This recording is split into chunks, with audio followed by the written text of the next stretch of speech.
Hello, welcome to the free Super Tips World Cup 2018 preview. Yes, it all starts on June the 14th with the hosts Russia in action against Saudi Arabia. Our first focus, though, here today is going to be on who's going to win it. I've got a high-quality panel with me as well. I've got Dean Goddard, a familiar face on free Super Tips. I'm also joined by the Romford Pelé himself, former professional Ray Parlour, and Steve Free from Bet365 is also here with me in the studio.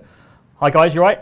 How you doing? Yeah, very good, well. Good. Right, should we start with the main six contenders for the World Cup outright? Let's start with Brazil, shall we? They're just about the favourites, aren't they, currently? Top price, you're looking at around sort of 4.5 to 1 at the moment for Brazil to win. They've won it 5 times. Dean, I'm going to start with you first of all. Brazil start off in Group E. It looks a nice group for them. And of course, they've got a great record, 5 times winner. They're the winning most nation ever in World Cup history. Yeah, obviously got a good record. Neymar injury is obviously something we need to discuss. Big negative for them. He's been out since February. I think the plan is that he's going to come back June the 3rd for a friendly against Croatia. I mean, that gives him, 10 days before the World Cup starts. Not ideal preparation. Obviously, Ray will elaborate more on what that would be like coming back from a break of that long. Huge miss for them if he's not at his best. They're also missing Dani Alves. He's been ruled out as well. Obviously not the calibre of Neymar, but he's still an experienced back. They're going to miss him from the squad. Another stat that you want to look at, 9 of the 10 World Cups that were held in Europe were won by a European nation. So that's, again, not ideal for Brazilian followers.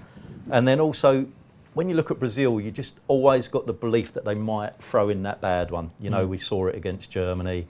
They're not... With the Germans, you know what you're going to get. They're solid as a rock. To get them knocked out, you're going to have to perform at your best. Brazil look like the sort of side that they could light up the group stages. We'll all be on the edge of our seats, look at this, and then all of a sudden they'll get knocked out by a Poland or a Croatia or whatever. 4-1 to us looks a bit on the skinny side. Okay. Ray, your thoughts on Brazil? Yeah, obviously they're going to be one of the favourites with some of the players they've got.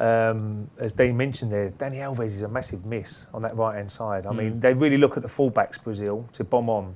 Like the old days when they had Cafu and people like that. On the other side, Marcelo is going to be an important part of there on the left-hand side. But Dani Alves is a real loss to them, whether they can fill that gap. And if Neymar's not there, do you think Gabriel Jesus is capable of sort of filling those? Absolutely. I was at the last game in the Premier League when he scored a fantastic lob to get the 100 points for Manchester City. Yep. His movement is excellent. Yep. That's what he's very good at. Just running in behind them little darting runs, what he does. So he's going to play a major role. I don't know what he's the top goal scorer, but I'm sure a few punters out there be looking at him to say, well, maybe if he can carry that form on in for Brazil. But the way they play is like 4-1, 4-1 is the way they play. Brazil. Casemiro, as we know, he's had a great season. He plays just in front of the back four, who plays a really important role for him as well. But, Brazil, everybody will always look at Brazil as going to be there and thereabouts. Got a nice group as well, haven't they? They should breeze the group. I'm looking at quarterfinals when it really kicks in, whether they've got the players. Obviously Neymar, if he is getting fitter by every game, he might be starting getting better towards that quarterfinals, and he needs to be on top of his game if they're going to win the World Cup as well. Okay, Steve, bookmakers take first of all. I mean, worthy favourites or ones you want to try and take on?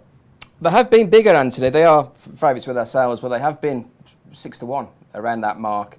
Recent performances have made them go favourite. Listen, they bring there's a pedigree there, isn't there, about Brazil? There's a class there as well. I know we're talking about Neymar's injury, which of course which is a concern, but Coutinho, Jesus, Firmino as well, an absolute class act who isn't certain of a start, so he may come up to the plate.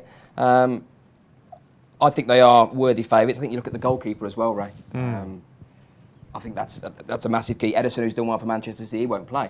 No. Alisson, the Roma keeper will play as well. There's a blow at full-back, admittedly, with Dani Alves. Listen, when Chichi came in, I think that they were clearly struggling after Dunga, after the Copa America. But this Brazil side were the first side to qualify out of every single team. They absolutely hosed up as well. Scored 41 goals, conceded 11. He's even got Paulinho to scoring goals as well, which is sick. Willian is also in the squad. He managed to get. That's a good squad.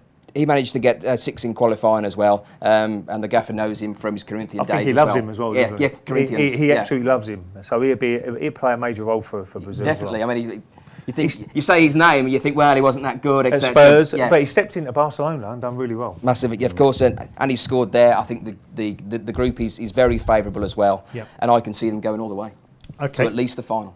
At least the final then for Steve. That's Brazil we've discussed there.